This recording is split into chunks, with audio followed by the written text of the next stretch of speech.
Welcome back to another episode of the Gun Collective News, the only gun news show that covers things that you actually care about. My name is Jon Patton. Hello, welcome. It's nice to have you here. First, we need to get on the same page about the problem I had with the Savage last week. A bunch of you said it was fine to charge an extra $1,000 for the carbon barrel. You're wrong. But it's important to remember one thing. You're wrong. Here's why. Wrong, wrong, wrong, wrong. You're wrong. No kind of saying is you're wrong. The reason you're wrong is simple. If you bought the gun with the steel barrel and then also bought the carbon barrel to replace it, you would be at the same price as the new gun that I covered last week. So when they don't send you the steel barrel yet charge you the price like you got both with that new carbon barrel gun, you shouldn't be paying that price, right? Had to sort of polish that chip on my shoulder. Now, how about some news? Poverty Pony Actual, aka Anderson Manufacturing, has galloped in with a new pistol. And no, it's not an AR pistol like you might expect. This is a Glock clone. Seems like everybody's jumping on that bandwagon. And before you groan and skip forward, hear me out.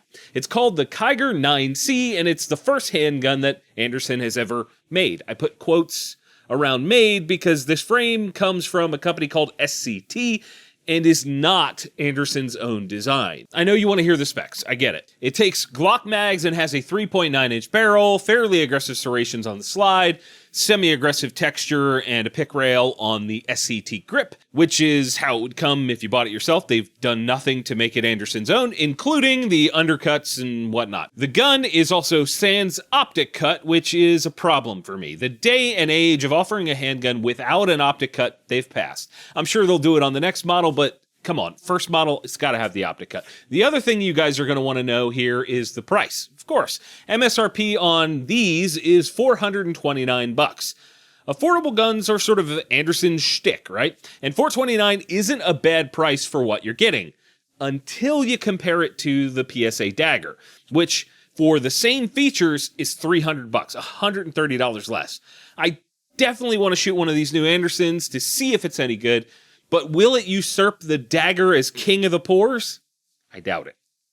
Leave a comment below with your thoughts on that. You know what has usurped all other EDC gear for me? The Alias system from NEOMAG. It's honestly one of my favorite things to hit the concealed carry market in years. You just swap out the clip on your holster for theirs, and then using a huge variety of receivers, you can move your holster from your belt to your furniture, in your Vertex bag, and even in your pants that don't have a belt, using their new beltless receiver that adds support for carrying a gun.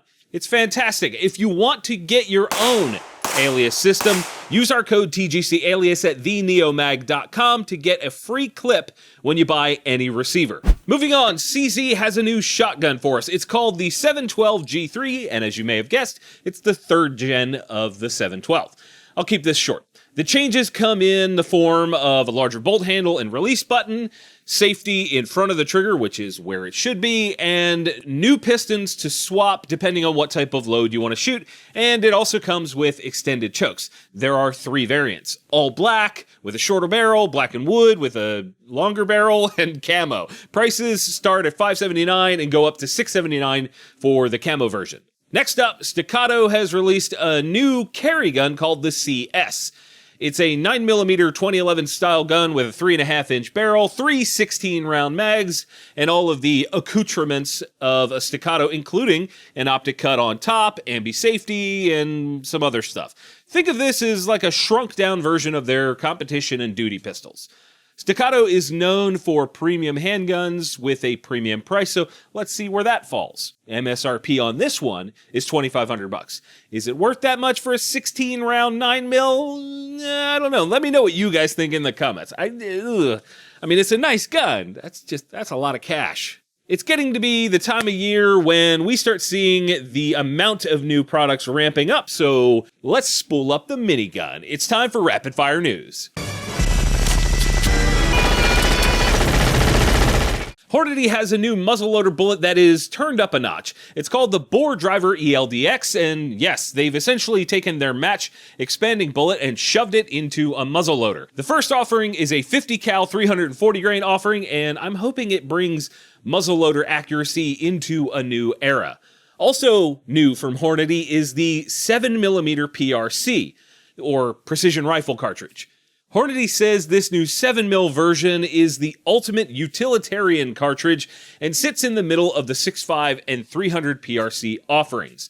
You'll be able to get these in a 160 grain outfitter load, a 175 ELDX hunting round, and the ELD match is a 180 grain version. As you know, with new cartridges, I always say it matters not unless there are new guns chambered for it. So Mossberg and Savage both have some guns already available for this new hotness. Pistol braces, thanks to the ATF's treachery, have taken a huge dive in the industry unless you're Magpul. They've just announced the new BDA brace, which is a $60 fixed position setup for your AR pistol. The thing that makes this one unique is that it will work on both mil-spec adjustable type buffer tubes or the rounded pistol tubes by swapping the included clamps. They even include a QD sling mount on the rear to swear allegiance to the ATF that this is definitely not meant to be a stock, right? Put it on the back.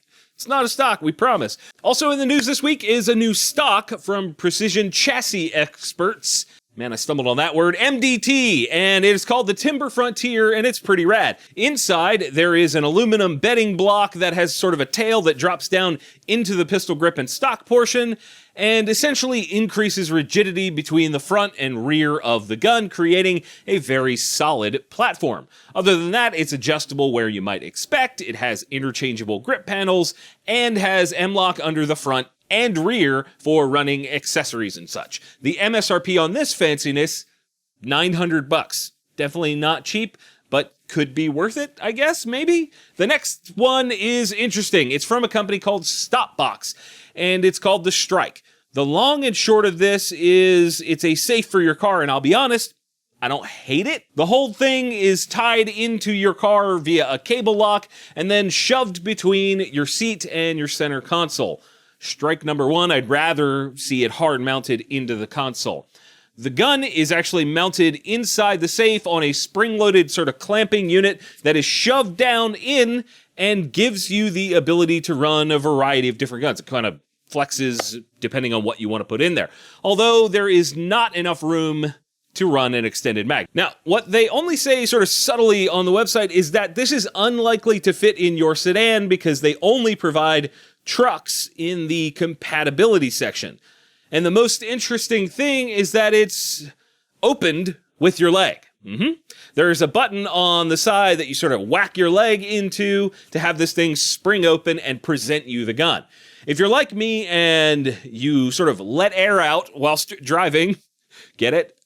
This is unlikely to work for you. You probably have your leg right there anyway. That's also a very unnatural movement and something you would have to train with to get good at. Beyond that, I don't trust friction alone would hold the weight of a loaded gun and that box betwixt the seat and the console. If you, like, I don't know, hit something, maybe it would slam on the brakes and it goes flying forward. The price for this? $300.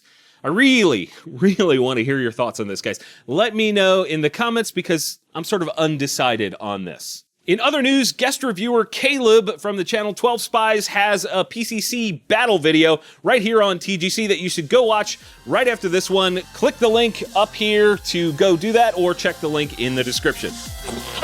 Yep, it's over, but don't worry, you can click on the video up top to watch last week's show, and the one below that is the one that YouTube thinks you'll enjoy. Check them out and let me know what you think.